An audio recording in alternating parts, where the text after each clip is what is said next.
G-Seers, orang-orang Yahudi pada zaman Yesus sedang berjuang untuk memerdekakan diri dari penjajahan Romawi. Pada zaman Perjanjian Baru itu, setidaknya ada 4 kelompok atau sekte dalam masyarakat Yahudi.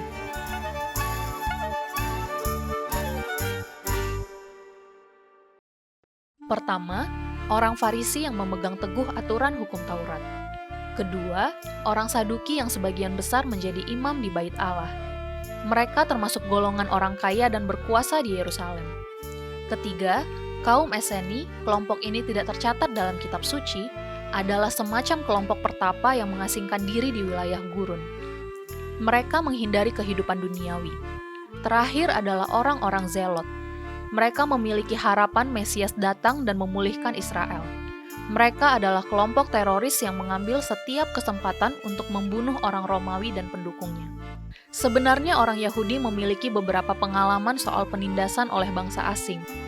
Pada zaman Perjanjian Lama, mereka harus melepaskan diri dari perbudakan di Mesir. Musa tampil sebagai pembebas yang dipilih Tuhan untuk membawa keluar bangsa Israel dari Mesir menuju tanah perjanjian. Setelah itu, bangsa Yahudi juga sering menjadi bulan-bulanan bangsa lain, sehingga Tuhan mengutus para hakim menjadi pembebas mereka. Tapi pada zaman Perjanjian Baru, bangsa Yahudi memiliki sikap beragam dalam menanggapi penjajahan kekaisaran Romawi. Misalnya, golongan Saduki cenderung kooperatif dengan Romawi demi melanggengkan kelas kekuasaan dan kebangsawanan mereka. Tentu saja hal ini berlawanan dengan orang Farisi, yang menganggap Romawi sebagai bangsa kafir dengan banyak dewa. Dan di antara penentang penjajah paling ekstrim adalah kaum Zelot. Mereka juga disebut orang Sikari atau si pembawa pisau, karena dalam aksi-aksi teror, mereka sering menggunakan pisau. Pada dasarnya semua golongan bangsa Yahudi sedang menantikan Mesias. Sebagian besar menafsirkan bahwa Sang Mesias adalah sosok pembebas yang akan membebaskan bangsa Yahudi dari penjajahan Romawi. Sang Mesias itu akan mendirikan kerajaan di atas bumi. Oleh karena itu, kehadiran Yesus dengan segala mukjizat yang dilakukannya seperti memenuhi harapan mereka tentang Mesias. Orang Yahudi berpikir bahwa jika hal-hal ajaib bisa Yesus lakukan, maka orang Nazaret itu pasti punya kuasa juga menentang Romawi.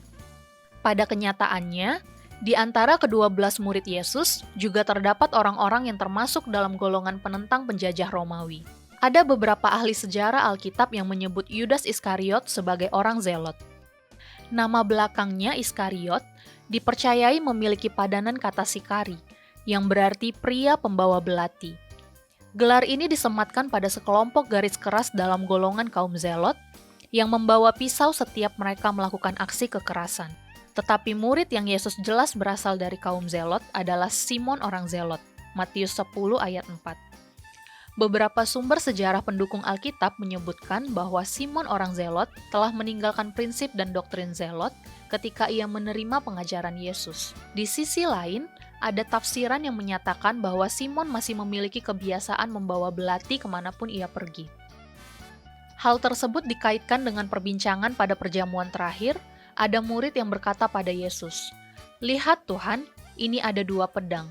Lukas 22 ayat 38. 2 pedang atau belati tersebut diperkirakan dipegang oleh Petrus dan Simon orang Zelot. Dan ketika peristiwa penangkapan Yesus di Taman Getsemani, justru Petrus yang menghunus pedangnya dan memotong telinga Malkus, hamba imam besar. Hal ini menarik karena Simon orang Zelot memilih tetap menyarungkan pedang atau belatinya. Dalam hal ini justru Simon tidak melakukan kekerasan. Seiring berjalannya waktu, sebagian besar orang Yahudi dan kelompok-kelompok elit yang ada menemukan kenyataan bahwa Yesus bukan Mesias seperti apa yang mereka bayangkan. Meskipun Yesus banyak mengadakan mukjizat, tetapi Yesus tidak memberi sinyal bahwa semua kekuatan supranaturalnya itu akan digunakan untuk mengusir penjajah Romawi. Selain itu, mereka menilai bahwa pengajaran-pengajaran Yesus dianggap tidak menyuarakan pesan-pesan pembebasan yang berapi-api dan membangkitkan semangat kemerdekaan. Ditambah lagi, dalam khotbah-khotbahnya, Yesus beberapa kali mengungkapkan tentang kematiannya.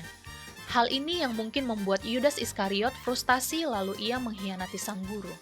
Satu sisi, golongan Farisi menyambut gembira pengkhianatan Yudas Iskariot. Mereka sudah lama gelisah dengan ajaran-ajaran Yesus.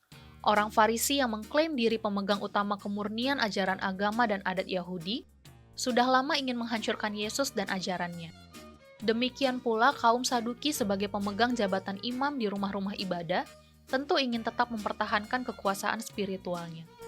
Mereka mungkin berpikir akan bisa kehilangan jemaat dengan munculnya ajaran Yesus.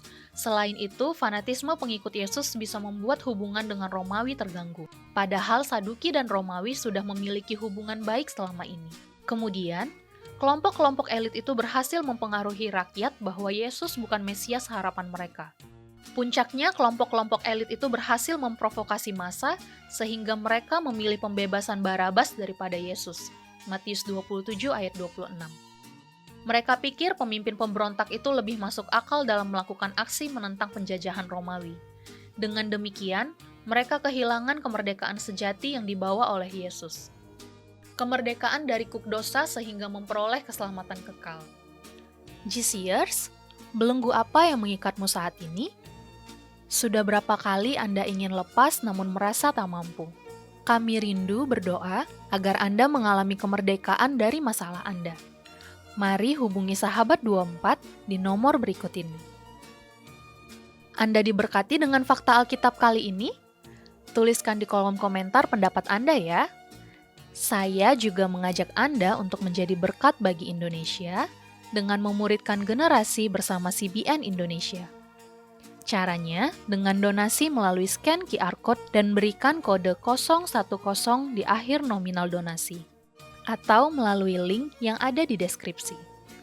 God bless you!